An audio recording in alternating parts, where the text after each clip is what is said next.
Welcome to the Midweek Wrap on Yarra Ranges Live TV, the only weekly hyper-local news program for the Yarra Valley and the Ranges on Facebook and YouTube, where every week we bring you the latest local news headlines, the weather ahead, plus we share with you what Yarra Ranges Live TV's been up to and what we've got coming up.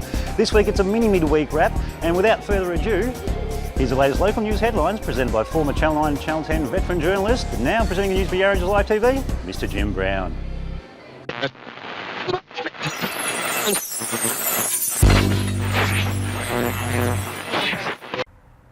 Thanks, Pat. Gee, we live in a great part of the world. Look at this view, the Yarra Ranges. And the Midweek Wrap is brought to you once again from the beautiful Killara Estate and Winery in Seville East. Well, there's a varied mix of stories on this week's Mail newspapers. Two editions, the Ranger Trader and the Ferntree Gully Belgrave Mail, feature a family clinging to hope that their little daughter, Kate Arnott, will come out of an induced coma and recover from a critical operation which resulted in life-threatening complications. Doctors put Kate into the coma last January after she developed pancreatitis and then even worse complications from a bowel operation. This was a known risk at the time, and her parents, enduring a terrible wait, have thanked friends and the Hills community for their support. $50,000 has been raised to help the Arnott through this crisis and cover medical and rehab costs. But in the meantime, all that can be done now is wait and hope for good news. The Mount Evelyn Mail looks at a local couple, Ali and Liz, taking part in a Channel 9 lifestyle show, Buying Blind. The show puts the job of finding a home for would-be buyers in the hands of professionals who find a suitable property for the right price. Ali and Liz signed up for the show after they, like thousands of others, experienced frustration trying to enter the housing market. They have 3 daughters and acknowledge it's a huge leap of faith to put their search in the hands of others. In the Mountain Views Mail, David Barton survived the terrible Black Saturday fires which destroyed Marysville, but like so many others, lost everything, including his home and business. The trauma of that catastrophe set him on a 7-year journey to study the fire and its effects on the community, and ended with a PhD from RMIT. So he's now Dr. David Barton. He says he realised many survivors were experiencing the same feelings he was, and his thesis focuses on how rebuilding the community was left in the hands of a minority who did not consult enough with survivors. His perception, which prompted his study, was that there were too many personal, emotional and psychological pain and trauma stories during what was supposed to be a recovery process. Dr. Barton hopes his finding will improve future disaster management responses. And finally, in the Upper Yarra Mail's front page, a look at the unintended consequence of congestion from one of the town's tourist assets. Warburton has a beautiful grove of redwood trees planted by the Board of Works in the 1930s beside the Yarra River. Some of the trees are now more than 50 metres tall and have become one of Warburton's most popular tourist attractions.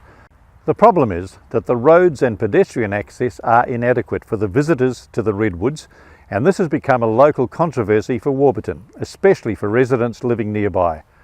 After enormous traffic congestion last Queen's Birthday weekend, the Redwood Trees attraction obviously needs to be better managed, and this is now a challenge facing the Warburton community, Parks Victoria and the Yarra Ranges Council.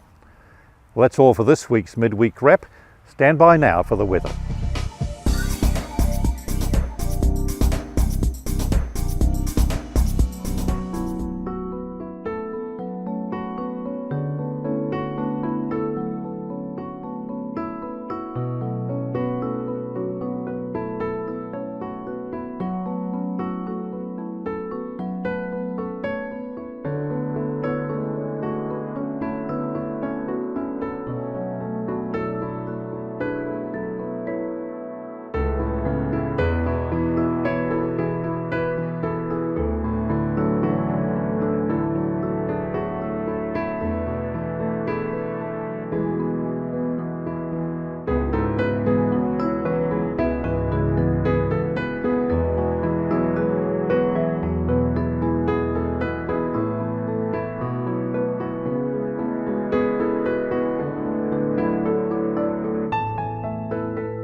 Oh, thanks Jim for reading the latest local news headlines for us. And what have we been up to? Well, on Sunday we went to the Melbourne Tank Museum, where after 60 odd years of restoration work, John Belfield, he's getting ready to call it stumps, shall we say.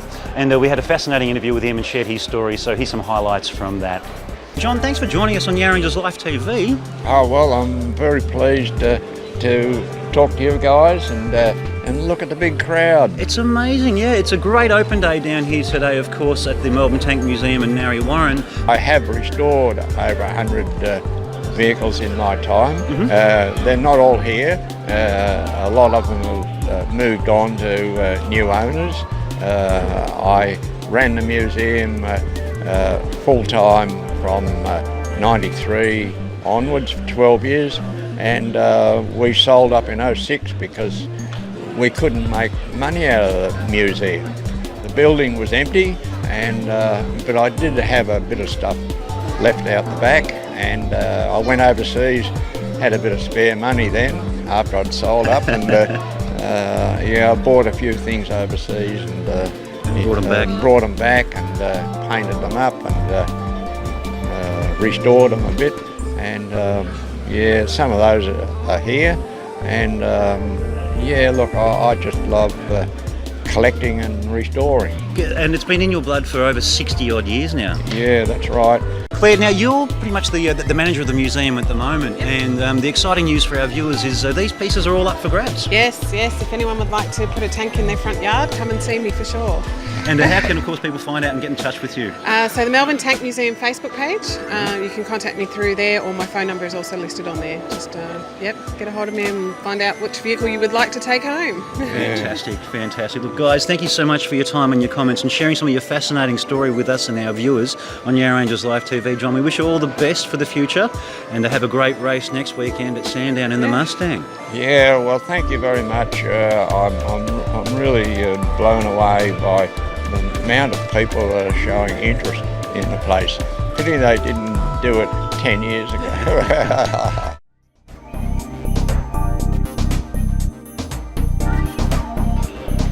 Oh, it's sad to see the doors will be closing at the Melbourne Tank Museum, but how's that? If you want to get some military memorabilia, you can contact those guys on Facebook, have a chat to Claire, and see how you can, of course, purchase one of these tanks, one of these guns, one of these trucks to add to your own collection, of course. Now, what have Yarra Ranges Life TV got coming up?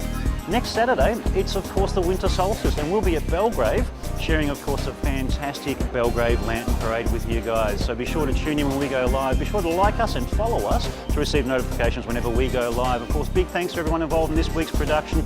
Mitch, Hatten, cameraman extraordinaire. We've also got to thank Jim Brown, Tramaine, Cedras, and Keaton Webb for coming on board and giving a hand with some of our production as well. As always, I'm Pat Boucher.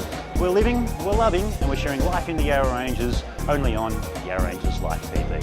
See you next week.